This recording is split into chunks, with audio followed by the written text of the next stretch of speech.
Guys, welcome back to the channel, and it's back to Champions League. Now it's official, no more international breaks until next year, and club football is fully in motion. Now the Champions League match day 5 resumes this week, Tuesday and Wednesday, and some teams that I feel like they've been doing really well would face off on Tuesday and on Wednesday. And obviously, what other way than to kick off with Chelsea facing Barcelona on Tuesday. Now these are Tuesday's games that I will start off with. And Chelsea, for me, obviously both teams actually won their league games, and I feel like it's going to bring for an interesting fixture, looking at the fact that Chelsea would obviously be playing at home. They're on a good run right now. They've won 3 of their games in the Premier League. They drew their last game against Karabakh, and so definitely they want to return to winning ways against Barcelona. However, I feel like Barcelona are also one team that are playing very well at the moment.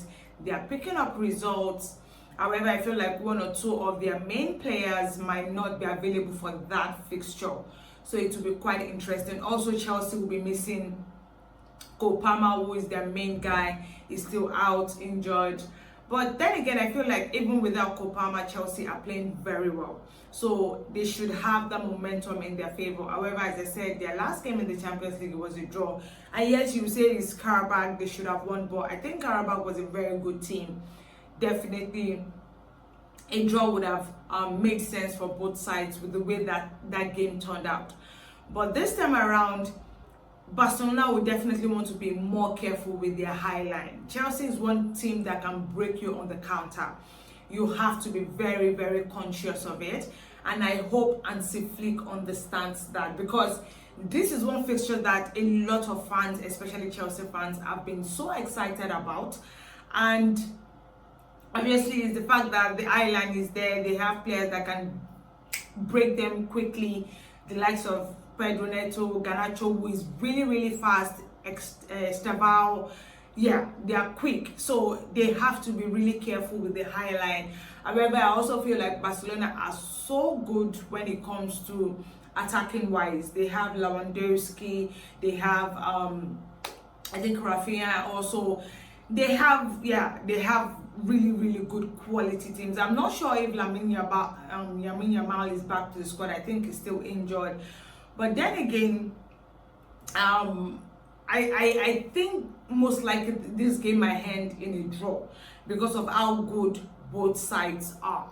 So definitely they want to be very careful. And when you look at Chelsea, I think since the last time they played against Karabakh that they conceded 2 goals, they've not conceded in the last 3 games. So I think it's good that their defensive line is good. They're keeping clean sheet. They're defending very well. So yeah, I think right now the job has to be done mostly on Barcelona's side, and hopefully they are able to get a point. Probably a point would make more sense for both sides. And then to the other game on Tuesday, we have Manchester City playing Bayer Leverkusen. Man City, looking at the way they played against Newcastle at the weekend, they didn't play very well, and I think truly they didn't deserve a point in that game with how bad they played. But looking at how well they've done in the Champions League, I do feel like they can get over the line against Bayer Leverkusen. Bayer Leverkusen have not been so good, or should I say they've not been consistent in the Champions League. So there's a chance that Manchester City might be able to win this one. They are playing at home. They are playing at the Etihad Stadium, so they have everything in their favor, obviously. And then Marseille will be playing Newcastle. Newcastle obviously will be going off of that game against Man City. And Marseille is also doing very well. I won't deny that. They are playing very well. In fact, especially in the Champions League, I feel, apart from their last game where I feel like they struggled, they've done so well in the Champions League. They did lose to Man City, I think, in the first game, or in the second game actually. But regardless, I feel like they've still put up a very good fight so far, both in the league and in the Champions League, so they might have a shout. And especially the fact that Marseille is playing at home, they do have a chance. But Newcastle, as I said, they've done so well. I think they've won three of their last 4 games in the Champions League, so they do have a shout also. Most likely the game ends in a draw, right? I feel like Newcastle are really good when it comes to defense, but Marseille has to do better than what they've done, so hopefully they're able to get all 3 points. But regardless, I do feel like it's going to end. And when you even look at some of their players, I feel like, yeah, they are struggling a little bit, I don't know, more defensively, but regardless, they are scoring goals. Marseille is definitely scoring goals, so I feel like it's most likely going to end in a draw. And then Napoli are going to be playing Karabakh. Napoli have been quite disappointing champions of Serie A. They've been really disappointing this season, especially in the Champions League.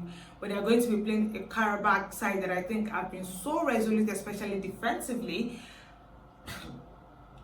I don't know. I feel like I would want to say Napoli will win the game, but they've not been consistent. Yes, they have Greenwood, they have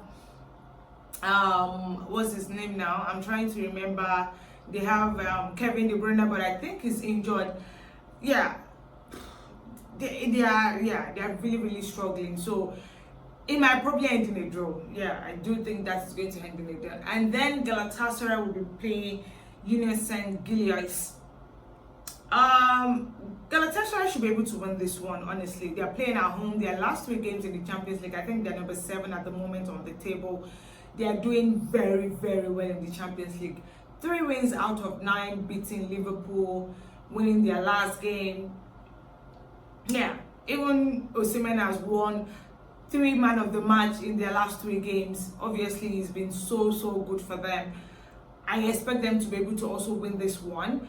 And the reason why I say so is because they are playing at home. The momentum is in their favor. They are playing so well even in the league. I think they're top of the league right now.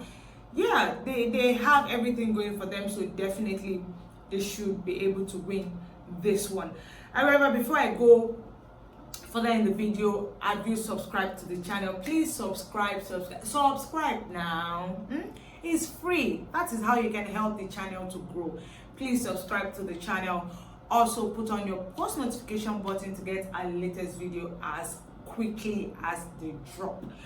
To Wednesday's game, the main game obviously is Arsenal against Bayern Munich. When I look at these 2 sides, I feel like they are one team that have played so well this season. The only difference is Arsenal, I think, has lost a game against Liverpool. Obviously, I think it was the 2nd game of the season. They've lost maybe 1 or 2 games so far this season. But every other game in the Champions League, they've won. I think they're number 2 behind Inter Milan on the table. But they are going to be facing a Bayern Munich side that I think are so good at the moment. Bayern, they've drawn just 1 game so far in all competitions.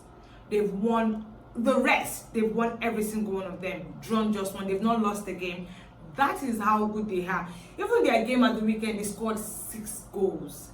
6 goals. Man, they are too good. Arsenal on the other side also won their game in the London derby against Tottenham, winning 4-1. Eze scoring the first hat-trick in the London derby in a very long time. Yeah, I think forever, in fact. But then again, I feel like what would play the difference between these 2 sides is their defensive work. That is where you really see which side is better.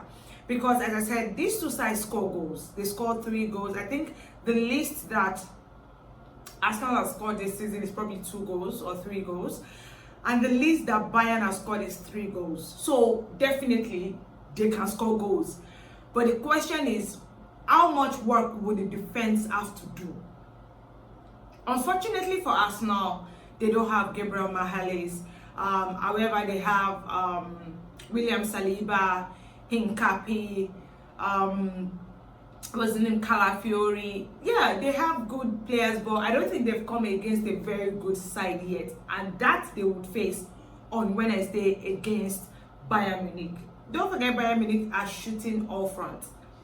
Hurricane, Michael Olise, like they're crazy. They are really, really crazy. So I want to see how much defensive work Bayern will have to do to keep them. Arsenal will have to do to keep Bayern from scoring. So definitely, I think that would be, apart from Chelsea and Barcelona, that would be another game that you have to look out for match day 5 in the Champions League. However, let's go to the other games. Atletico Madrid will be playing Inter. Well, Inter unfortunately lost their game at the weekend against AC Milan. It was a Milan derby, and I think that was their first loss so far in the league. But then again, you look at Atletico Madrid. They won their game 1-0 at the weekend, so it's going to be quite interesting. Atletico is playing at home at the Metropolitano, so maybe they have that advantage in their favor. But as I said, Inter has yet to lose a game in the Champions League, so maybe they want to continue their momentum. They want it to be 5 wins out of 5. And Atletico Madrid, at the other hand, I think they lost their last game. But then again, it's difficult to give like a prediction of what will happen in this game. But worst case, it probably ends in a 2-2 draw, but there will definitely be goals. And then Liverpool who are, I don't know if I should say they are struggling or they are just out. They'll be playing Eindhoven. Now, Liverpool, for me, their game at the weekend was bad. They lost 3-0 to Nottingham Forest. I don't even understand how they are going to beat Eindhoven. To be honest, I don't think Eindhoven is a very big team. They are not. But when you look at the momentum that Liverpool is carrying at the moment, you can't say they are going to win that game. They were playing at Anfield and they still lost. So the chances is that this one might end in a draw. Maybe they don't want to lose. They will say, oh yes, Nottingham Forest beat them last season even when they were on a very good momentum. So maybe it's still that advantage that they still use over Liverpool. But this Eindhoven, I don't see it happening. No, I think it might probably end in a draw. Honestly, I think it's going to end in a draw. And then to the other games, Olympiacos will be hosting Real Madrid. When I look at Real Madrid, I don't know what to expect from them, because they did play a 2-2 draw in their game at the weekend. 2-2 draw against Elche. That's quite disappointing. And then the last game in the Champions League, they lost to Liverpool. I don't know. I honestly don't know. To be honest, I don't know. But I want to believe that Real Madrid will be able to win this one. Maybe a 2-0 slim ad-fought win, but that's just what I see to it, to be honest. And then the last game for me is Paris Saint-Germain against Tottenham Hotspur. Excuse me. Paris Saint-Germain should be able to win the game. They should be able to win the game, but they won their game at the weekend, so yeah, they have everything in their favor. But regardless, it's Tottenham. Yeah, it should be an easy win for Paris Saint-Germain. But those are my thoughts on some of the games for match day 5. There are some other games, but yeah, they're not really important compared to this ones. But yeah, most importantly, don't forget to follow us on all our social media handles at _official FSH. Also, like, share, and subscribe, and also comment in the comment section. I will be reading. Anyways, guys, those are my thoughts on the games for match day 5 of the Champions League. Until the games are played and we all enjoy it, enjoy the rest of your week. Bye, people.